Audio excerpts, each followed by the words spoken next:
Today I'm going to share with you my family biryani recipe. Washing the rice is important as it removes that excess starch, resulting in grains that are separate when cooked.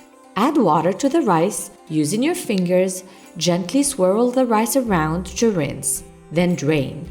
Then cover the rice with water and let it soak while preparing the chicken for the biryani. On medium-high heat, heat olive oil. Add a cinnamon stick, crush the cardamom pods and add them to the pot along the cloves. Let all the spices infuse in the oil for 2 minutes. Add the onion slices and fry them for around 10 minutes until golden brown. Chili peppers are a must in Indian cuisine. I'm using 1 green chili pepper which just gives a kick. Add the fresh cilantro and mint. Ginger garlic paste, basically garlic cloves and fresh ginger mixed in a food processor with a little bit of water. We have red chili powder, salt and coriander powder. Mix all and cook for 1 minute.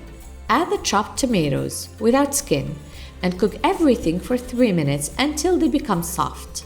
The chicken is cut into medium-sized pieces. They need to be cooked with the spices for 10 minutes to absorb all the flavors.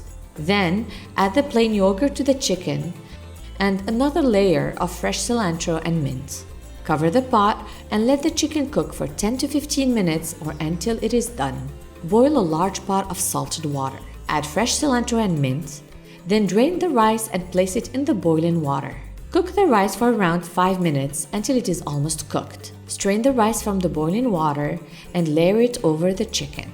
Using a large spoon, tuck the rice into the chicken gravy, then continue adding more rice on top of the chicken.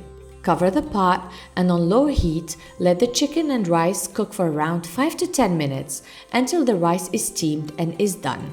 Curved rice grains mean the rice has cooked perfectly. To serve the biryani, add 1 last layer of fresh cilantro and mint, also fried onions if you want. Serve with raita and enjoy. Maya loves it, and I know that biryani day along with couscous day are the days when she has a good full meal.